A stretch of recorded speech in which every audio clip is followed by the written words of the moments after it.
visiting sunmoonlake.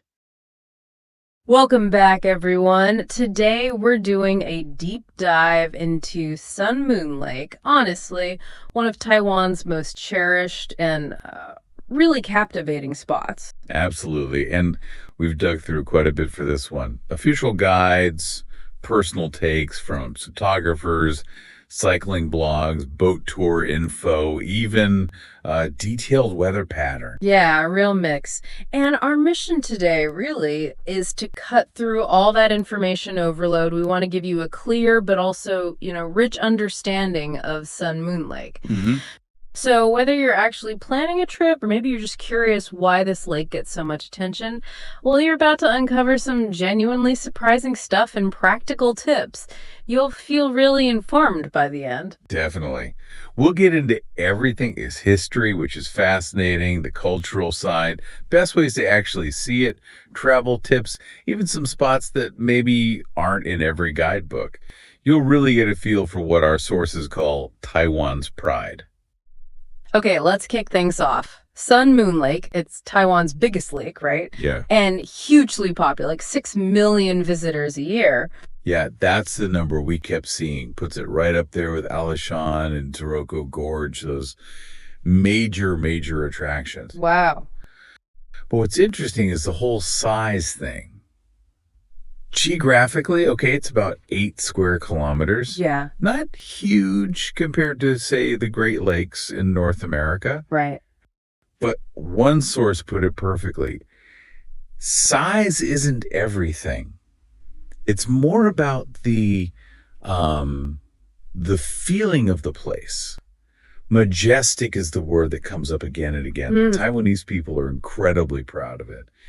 And the descriptions, emerald water, blue skies, green mountains. One source even called it colorful Christmas. It just paints a picture. It really does. And it's in Nautou County, right? Nestled in those foothills of the Central Mountain Range. Exactly. Beautiful setting. And tying that back to the lake itself, it has this incredibly deep cultural meaning. It's holy land for the Thau people, the Shaozu. Ah, yes, the Thau. One of Taiwan's indigenous groups, right? And quite a small one. Very small. Fewer than 1,000 people. And their history, it's one of real resilience. They've faced struggles, from the Japanese occupation through attempts at what's called sinicization by the Chinese nationalists. Wow. Efforts to assimilate them, basically. Pretty much. But importantly, they gained official recognition in 2001, and their population is actually slowly starting to rise now, thanks to cultural presence. Good to hear. And the name sunmoonlake, that has a story too, doesn't it? It wasn't always one lake. No, originally it was 2 distinct lakes, one kind of round like the sun, the other crescent shaped like the moon. Oh. But then back in 1919, the Japanese colonial government built a dam, mostly for hydroelectric power, and that raised the water levels, merging the 2 lakes into the one we see today. Ah, okay. So human intervention created the lake as we know it. Right. But that also had a tragic side. It flooded Lalu Island Z, which was and still is sacred to the Thau people. Only the very tip of it remains visible now. Oh, wow. That's quite poignant. It really is. Sometimes, especially with recent water shortages, the levels drop and you can see this cracked, muddy shoreline revealing bits of that submerged history. Even so, sounds like it's still a must visit. Absolutely. Despite everything, the beauty is undeniable. Okay, so you've made it to the lake. Now what? How do you get around the lake itself? Easiest and cheapest. The round the lake bus, it just loops between the main spots like Shuishan and Xuanwan Temple. Pretty convenient. But then there's the cycling. We kept hearing about the cycling. Oh, yeah. Yeah. That came up constantly, that road around the lake. Seriously, it's been called one of the top 10 most beautiful cycling routes in the world. High praise. And apparently, it lives up to it. Rentals are everywhere, especially in Shuish and Changshan. You can get regular bikes or e-bikes. E-bikes sound useful for a 30-kilometer loop. Highly recommended, honestly. The sources stress that there are some proper hills and even sections with stairs, though they have ramps built alongside for bikes. Stairs with ramps. Good to know. Where are the best paths then? Generally, the flatter, more scenic dedicated paths are just east and west of Shueisha. Still, a whole loop is doable, just be aware. And boats. Can't forget the boats. Definitely not. That hop-on, hop-off boat ticket is great value around NT300. Lets you hit the main piers, Shushi, Kwangwang Temple, eat a Thau whenever you want. Like a water bus system. Exactly. Yeah. They run frequently, especially on holidays, and often the captain gives a bit of commentary. Plus, you can even bring your bike on board some of them. Ah, cool. Best of both worlds. Yeah, for an extra NT100 or so, depending on the boat. Super handy for mixing cycling and cruising. Just, keep an eye on the weather services can stop for typhoons. Right, standard precaution. Okay, so you've got your transport sorted. Where should you actually go? What are the must-sees? Well, Shui's Village seems like the logical starting point for many. It's the main hub, lots of hotels, restaurants, bike rentals. And good access to those nice cycling paths you mentioned? Exactly.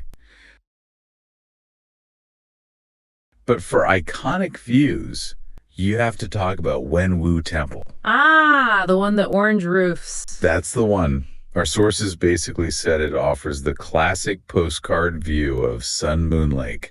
Big, impressive temple, guarded by these bright red lions. What's the history there? It was rebuilt, right? Yeah, the original temples were torn down because of that dam project in 1919.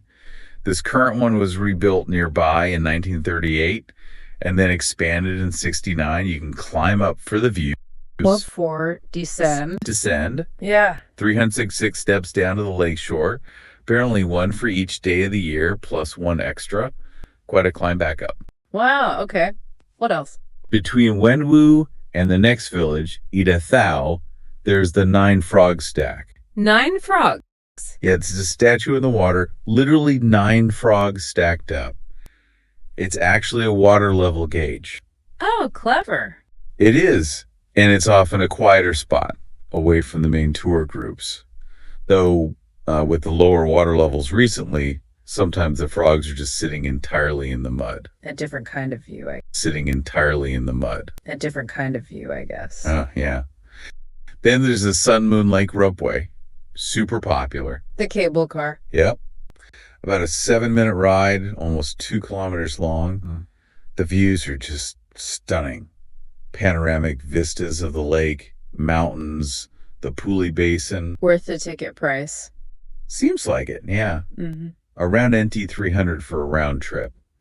Or it's included if you buy a ticket to the Formosan Aboriginal Culture Village at the other end. Ah, right, the Culture Village. What was the take on that? It sounded a bit mixed. It was. It's this combination of an indigenous culture center and, well, an amusement park. Oh. And some sources were quite critical, mentioning concerns about cultural appropriation and saying the theme park part wasn't anything special. It highlights that tricky balance between tourism and authenticity. Definitely a common issue. But almost universally, people recommended it. For one thing, the Cherry Blossom Festival in February. Ah, why then? Apparently the blossoms there are exceptionally pink, more vibrant than other places. So for that, gets a big thumbs up. So if you want a more authentic cultural experience, then the Thau Performance Center in Thau Village is the place to look. It's specifically focused on preserving cow customs. Like their music, the pestle sounds. Exactly. The Chu Yin. Very unique. They have performances of that, traditional dances, cultural tours, usually Thursday to Sunday, sometimes other days. What about getting on the water besides the ferries? Stand-up paddleboarding, SUPs getting really popular there. Some places offer dawn paddleboarding tours. Ooh, sunrise on the lake. Sounds amazing. Right. Super serene. Often they even offer drone photos as part of the package. Nice. And swimming. Generally a no-go? Generally prohibited, yeah. The water quality and currents can be issues, but there's one huge exception. The annual Sun Moon Lake Mass Swim. Ah, I've heard of this. It's massive. One of the biggest open water swims in the world. Happens in September. You need a group of 5. A flotation device is mandatory. Lots of sunscreen. It's a 3-kilometer swim right across the lake. Wow. Quite the event. If you have transport and want something really special, drive out to Jinlongshan Trail and look out, especially for sunrise. Why sunrise there? The sea of clouds. Oh. That famous phenomenon where the clouds fill the valleys below you. Jinlongshan is supposed to be one of the best places near the lake to see it. Okay, what if you have a bit more time, maybe a car or scooter, anything worthwhile just beyond the immediate lake area? Oh, yeah, definitely. The whole region has more to offer. Like just 30 minutes north is Puli. The town you pass through on the bus from Taipei? That's the one.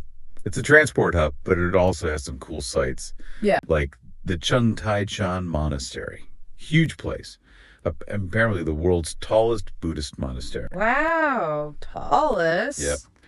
And Puli also has the Paper Dome. A dome made of paper. Yeah, basically it's a church constructed mostly from paper tubes. Really unique architecture with an interesting backstory involving earthquake relief efforts. Fascinating. What else around the area? Tea came up a lot. Oh, definitely. Yeah. Sun Moon Lake black tea is famous. Assam varieties especially. You can visit places like the Hohocha Tea Center, good for sampling teas, trying tea-flavored snacks. Tea snacks? Like what? I think tea-infused ice cream, cookies, that sort of thing. Or there's the antique Assam Tea Farm.